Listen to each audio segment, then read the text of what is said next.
kind of the smooth, fuzzy, we're here to help, which is great. You have to do that. The issue becomes from the consumer, from the viewer, the fatigue of hearing that the same commercial. Somebody sent me a link 2 days ago, and they did a mashup of all the different commercials. And it's amazing. The music is similar. The tone of voice of the VO is similar.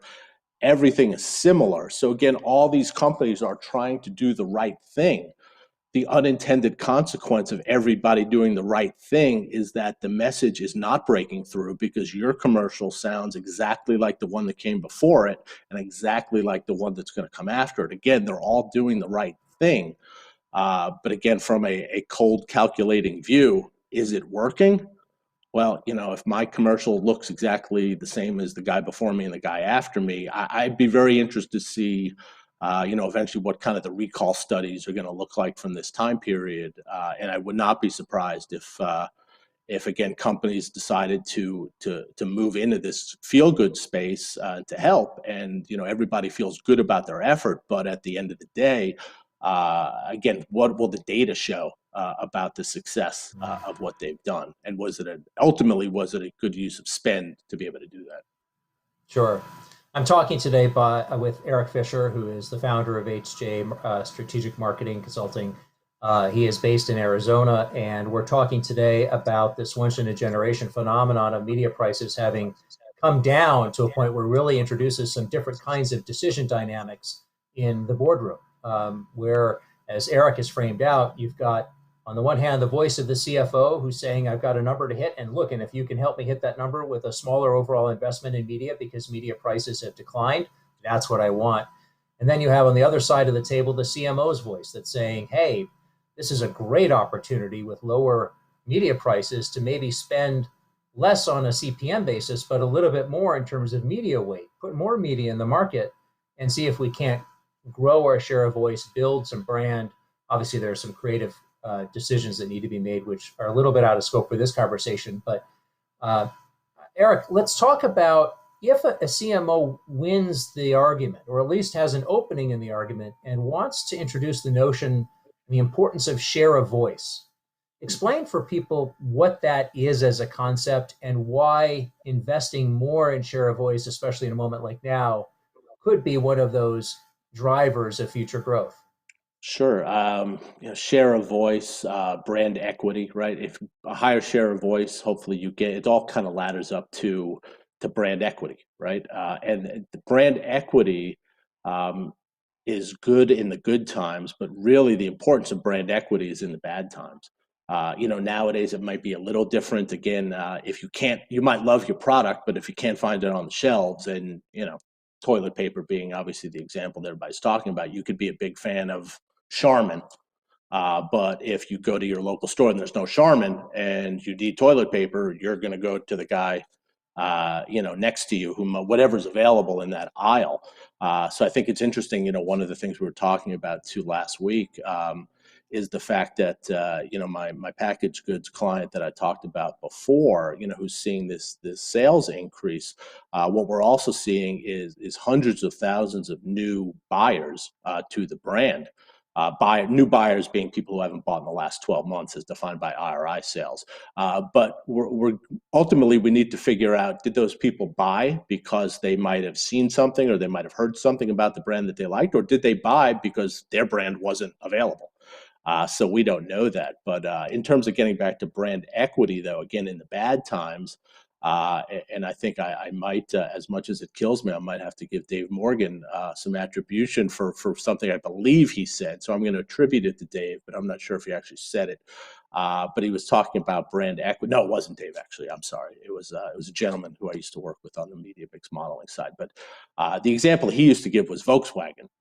So if you remember a couple of years ago, Volkswagen got caught up in kind of fudging emission systems on like all their 11 million cars they produced. And it was probably one of the bigger violations globally of any car manufacturer. And the fact that their sales didn't go down as much as you would think due to what this kind of the malfeasance that they kind of served up is a measure of brand equity. Like people still loved Volkswagen and they still bought Volkswagen. So again, in tough times, it's really the need and the reliance on brand equity to make that might drive your results. And again, that's not built in the short term. Brand equity is years and years and years of work. But you can lose brand equity very quickly. So that's always an interesting conversation at the client side about what is the value of my base volume and the as a base volume really as a measure of the brand equity you have with your consumers. Eric, as we sort of wind down our time together, I want you to talk about one of the things you and I discussed last week in preparing for this conversation. You said some really insightful things about what will distinguish the agencies that thrive in the current environment from those agencies that are going to struggle as it relates to the way that they relate to and understand their clients' businesses. And you talk about what you think of as now as some of those essential behaviors that agencies really need to stick to right now in order to be there for their clients. Yeah, there's probably no better barometer if you're an agency person. There's probably no better barometer than right now as to how much your client values your agency's services. Uh, our from the agency side, I think some tough questions at this time need to be asked within the agency as it relates to how the client perceives you. Are you just simply executing what they're telling you to do? Cut this, move that, spend up here, spend down there, move this. Because if you're just executing, uh, you're a commodity. And if somebody can do that same execution at a 0.5% less on commission, your days might be numbered. So again, are you just the executional side, or are you getting involved in the actual decision-making process? What insights are you bringing to the clients about their business? And to do that, though, again, if you're just asking those questions now, you're too late in the game. I'm fortunate enough to work with a couple clients who I've got a long standing relationship. And it's really kind of if I'm in a foxhole, who do I want with me in a foxhole? And I'm lucky enough to again have been able to have the history with the folks I work with to have them want me in that foxhole with them. So learning as much about the client business, not just from the media side, but what do you know about their production cycles? What do you know? Do you know the finance people? Do they use a third-party attribution company or a modeling company that they may be relying on to make decisions that you're ultimately going to execute? Do you know those attribution people? Do you know those modeling companies? A lot of agencies are in the situation where when there is a third-party attribution or modeling partner, the agency's role is just to export and send data every week or every month just to feed into that. So, it all ladders up again to that. Are you executing or are you contributing? The agency world, it's been tough for several years. They're working on razor thin margins. The old days of, I think when I was at McCann Erickson, McCann and Coca-Cola used to talk about a 99-year partnership that probably lasted 20 years. But the days of loyalty are gone. Especially in tough times. Again, you're going to really see a spotlight on again who's a partner and who's just executing. And again, if you want to be a partner, again that needs a long tail, right? And you have to want to get involved in and the knowledge to be able to help when times are like this across non-media facets of their business. And that's you do those things in good times, so you'll be ready to be really Right. essential in bad times. We have time for just one audience question, but I encourage anyone who might have a question for Eric, just go ahead and jot them down in the Zoom window or in LinkedIn or Periscope, however you're watching, and we can feed them to Eric and we can get those answered on our blog. But we did get one question. It comes from Brian. And Brian is telling us that he works for a brand that prioritizes performance spending. In the current climate, he wants to know, Eric, would you recommend that this particular brand perhaps shift away from performance and invest more in their brand creative? It's fine. Thank you, Brian, for the question. At the client, I used to run media at LifeLock, which was obviously a very direct response based account, as well as GoDaddy, which sounds odd to most people that GoDaddy would be a direct response company, but it is a performance company, no doubt. If you've ever worked there, you know it's a performance company. So, and my thought was always that it's never DR or brand. Like your direct response commercial is building a brand. Like let's go to Mike Lindell with My Pillow, everybody's punching bag, right? Mike is, he spent so much money in direct response, but he's got a brand.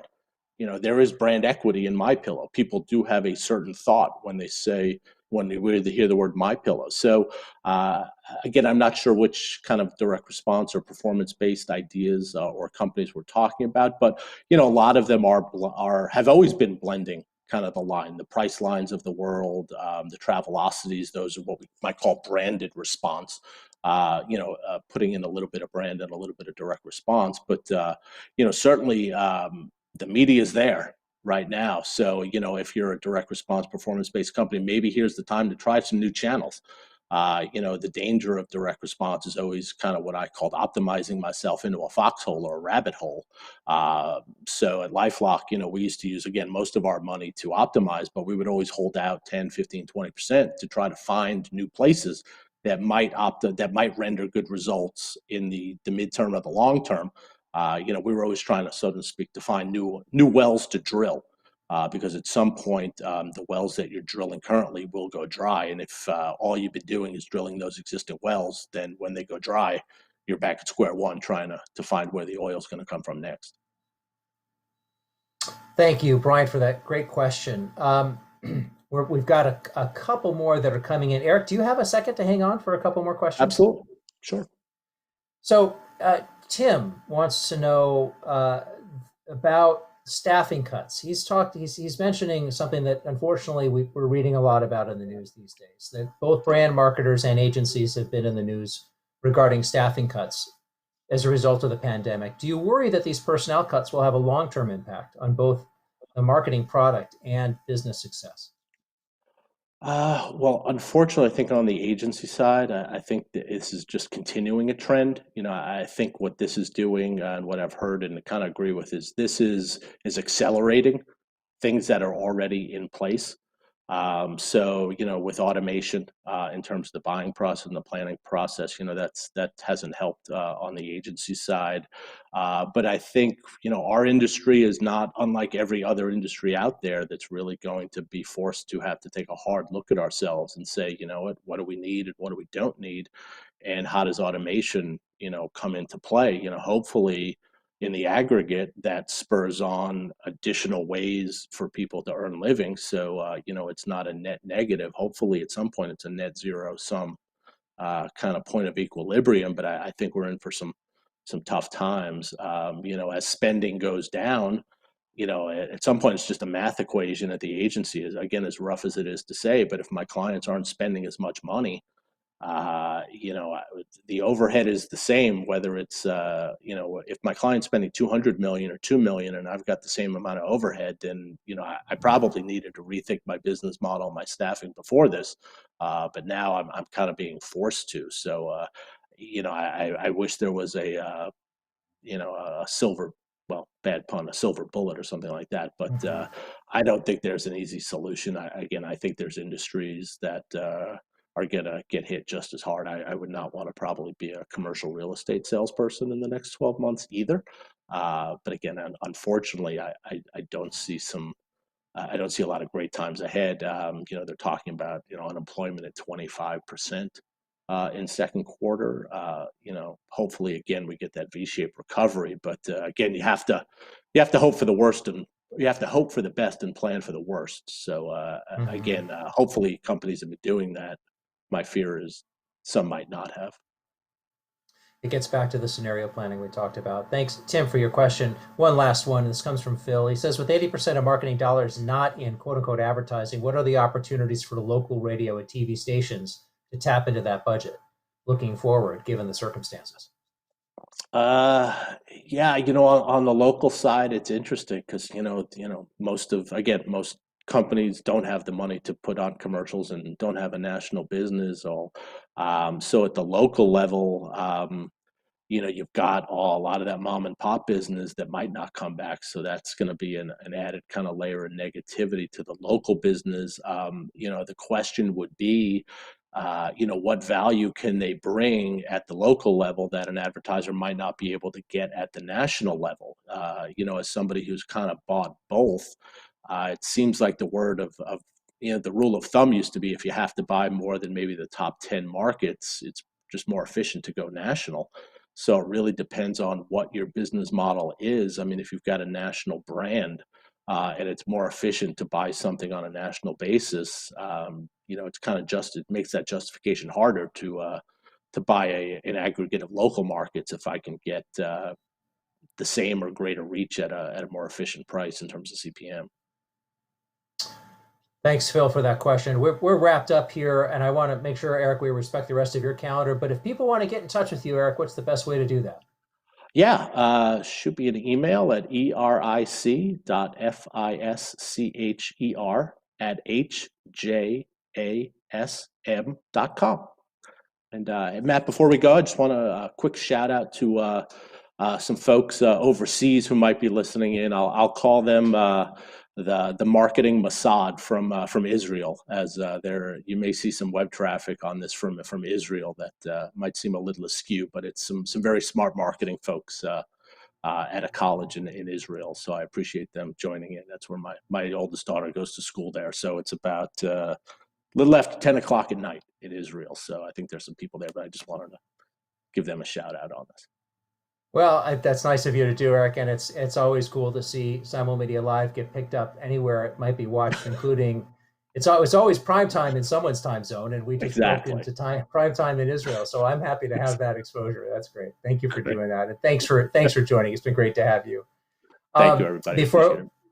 Before we adjourn, I'll just do a quick plug for the shows that remain this week. On Wednesday, we'll have Yin Rani, who is the CEO at MilkPep, which is a trade group that represents milk producers. And she's going to be talking about how she's thinking about the market and at a time when retail milk consumption's up substantially. And so looking forward to getting that very vertical perspective that she'll bring. And then on Thursday, we have the one and only Terry Kawaja to talk about his perspective. He's the CEO of Luma Partners. He's always got some great things to say, and I know he'll be bringing all of that and more to Simulmedia Live on Thursday. So I hope you'll join us for both those great programs. And in the meantime, I want to thank you for joining today's program. Thanks again to our guest, Eric Fischer. And I hope all of you stay well, be healthy, and we'll see you next time on Simulmedia Live. Take care, everybody.